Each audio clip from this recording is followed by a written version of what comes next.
Every time you take a breath, you're breathing water, you're connected to everything else that breathes. Water is life.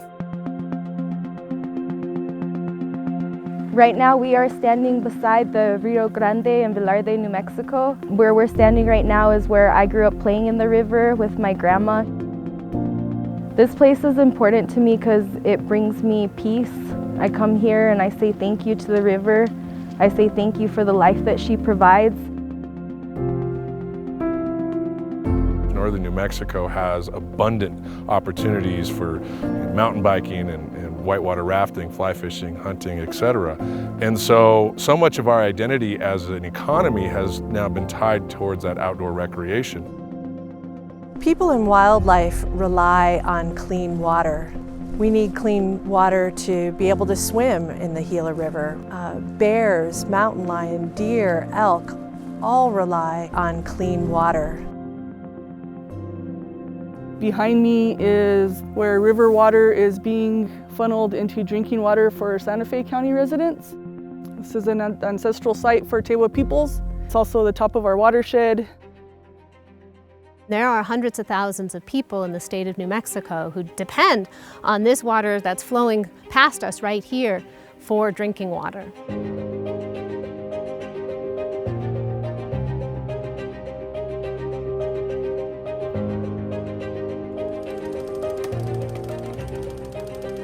The Federal Clean Water Act has taken us from a country with rivers that were literally burning. So in the early 70s, we had rivers that were on fire. And then the Federal Clean Water Act was passed, and we've been able to clean up a lot of our rivers.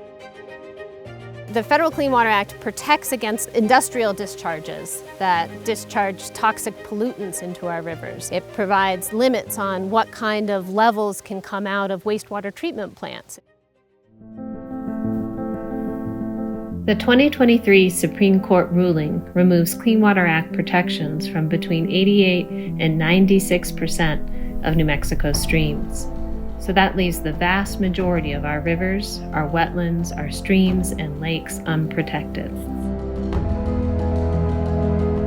The Southwest is really vulnerable to losing these kind of protections because our watershed is so precious that any kind of impact to our watershed and our waterways, whether they're a river system or a pathway into that river system, have to stay protected if we want our communities to stay healthy.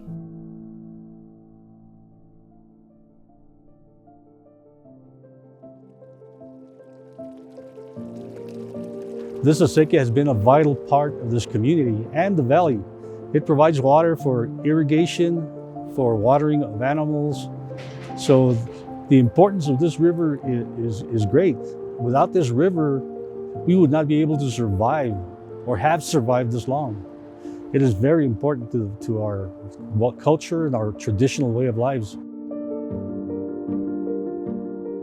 It is really important for our downstream users to be able to count on the fact that the water that is coming to irrigate their fields is clean and dependable.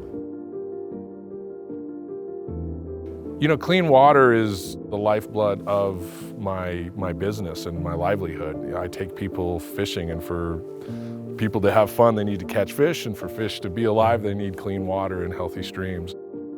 Waste treatment water plants, old mining claims, all of these things, I mean, they can devastate a stream if left unchecked.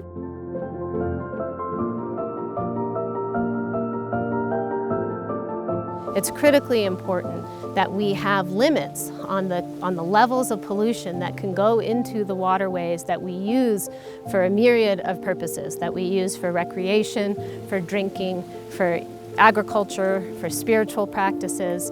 The 2023 Supreme Court ruling impacts New Mexico more than any other state in the nation for two main reasons.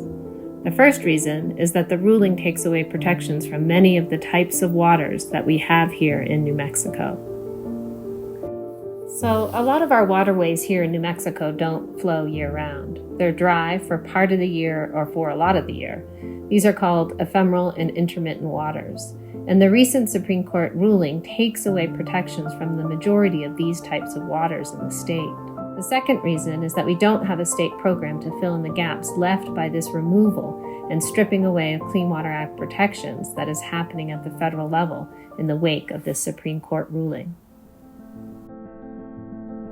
Anybody who lives here knows the importance of protecting our waterways, and that those waterways don't always have water in them here, and we know that. We know that they only flow sometimes throughout the year, but that doesn't mean they're less deserving of protection.